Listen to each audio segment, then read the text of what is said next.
মাত্র 10 মিনিটে দুনিয়ার সবথেকে সহজ রসমালাই এটি, আর এটি বানাতে কিন্তু কোনো ঝামেলাই নেই। আর এই পাউরুটি রসমালাই যে একবার খেয়েছে সে কিন্তু এর স্বাদটা কখনোই ভুলতে পারবে না। আসসালামু আলাইকুম সবাইকে, আমার পেজে স্বাগতম। আপনারা অবশ্যই বুঝতে পেরেছেন আমি আজকে কি বানাতে যাচ্ছি। তো আজকে কিন্তু আমি পাউরুটি দিয়ে রসমালাই বানাচ্ছি, আর এটা কিন্তু খেতে দারুণ মজা হয়। কখনো যদি এটা না খেয়ে থাকেন তাহলে অবশ্যই বাসায় একবার হলেও ট্রাই করে দেখবেন। এটা কিন্তু আসলে অনেক অনেক মজা হয় খেতে। তো প্রথমে আমি এখানে পাউরুটি নিয়ে নিয়েছি কিছু, আর পাউরুটিগুলো কিন্তু এইভাবে রেখে আমি একটা গ্লাস দিয়ে এরকম গোল করে কেটে নিচ্ছি। তো এখানে কিন্তু আপনারা কৌটার মুখ দিয়েও ভালো করে কেটে নিতে পারবেন। তো আমার কাছে মনে হয়েছে যে গ্লাস দিয়েই সহজ হবে, তো তাই আমি কিন্তু গ্লাস দিয়ে এইভাবে বড় বড় করে একটা একটা করে কেটে নিয়েছি পাউরুটি থেকে। আমার রসমালাই বানাতে যতটুকু পাউরুটি লাগবে ততটুকু কিন্তু আমি কেটে নিয়েছি। এখন চুলার উপর একটা হাঁড়ি দিয়ে দিয়েছি, আর এইখানে নিয়েছি হাফ কেজির মতো গরুর দুধ। তারপরে দিয়ে দিয়েছি 2টা এলাচ, আর এগুলো দিয়ে কিন্তু ভালো করে ফুটাতে থাকছি। তারপরে দিয়েছি পরিমাণ মতো একটু লবণগুলো দিয়েও একটু ভালো করে ফুটিয়ে নিয়েছি।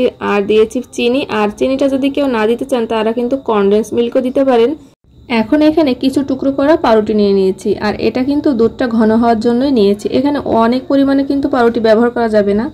পাউরুটিগুলো দেওয়ার পরে কিন্তু আমি এভাবে ভালো করে নেড়েচেড়ে পাউরুটিটা মিশিয়ে নিচ্ছি দুধের সাথে। এভাবে ভালো করে নেড়েচেড়ে না দিলে কিন্তু পাউরুটিগুলো দলা পাকিয়ে থাকবে ভিতরে। তো আমি একটু নেড়েচেড়ে দেখে নিচ্ছি যে দুধের সাথে পাউরুটিটা ভালো করে মিশেছে কিনা। তো আমার মনে হচ্ছে আর একটু জাল করলে ভালো হতো, তো আমি আবার একটু জাল করে নিয়েছি। আর এটা একটু নেড়েচেড়ে দেখছি যে এখন অনেকটা কিন্তু ঘন হয়ে এসেছে দুধটা। তো এই মুহূর্তে কিন্তু আমি চুলার জালটা অফ করে দিচ্ছি, দিয়ে এটা এখন আমি এক সাইডে রেখে দিচ্ছি ঠান্ডা হওয়ার জন্য। তো এখানে আমি একটা ফ্রাই প্যান নিয়ে নিয়েছি, আর এখানে কিন্তু 1 টেবিল চামচের মতন আমি ঘি দিয়ে দিয়েছি।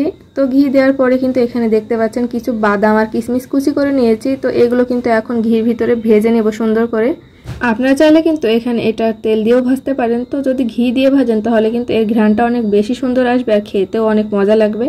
তো এখন এটা আমার যখন ভাজা হয়ে গিয়েছে আমি কিন্তু উঠিয়ে ফেলেছি, আর এইখানে একটা পাত্রে আমি দুধ ঠান্ডা করে রেখেছিলাম সেটা কিন্তু দিয়ে দিয়েছি। আর এটা কিন্তু একেবারে গরম গরম অবস্থায় ঢালা যাবে না, তাহলে কিন্তু পাউরুটিগুলো একেবারে দলা পাকিয়ে যাবে। তো এখন এই পর্যায়ে কিন্তু আমি যে পাউরুটিগুলো কেটে রেখেছিলাম সেগুলো এখানে দিয়ে দিয়েছি। এখানে মনে হতে পারে যে দুধের পরিমাণটা হয়তো একটু বেশি, কিন্তু না, যখন পাউরুটিগুলো এখানে দেয়া হবে তখন কিন্তু এমনিতেই দুধগুলো টেনে নিবে পাউরুটিতে। আপনারা দেখতেই পাচ্ছেন পাউরুটিগুলো কিন্তু একেবারে ফুলে ফেপে উঠেছে। আর এখন দিয়ে দিচ্ছি সেই বাদাম কুচিগুলো। এটা দেওয়ার পরে দেখতেও যেমন সুন্দর লাগবে, খেতেও কিন্তু তার থেকে বেশি মজা লাগবে। ঝটপট তৈরি হয়ে গেল মাত্র 10 মিনিটে পাউরুটির রসমালাই। এটা কিন্তু ছোট থেকে বড় সবাই অনেক অনেক পছন্দ করবে। তো আপনারা চাইলে কিন্তু বাসায় এরকম ঝটপট তৈরি করে নিতে পারেন পাউরুটির রসমালাই।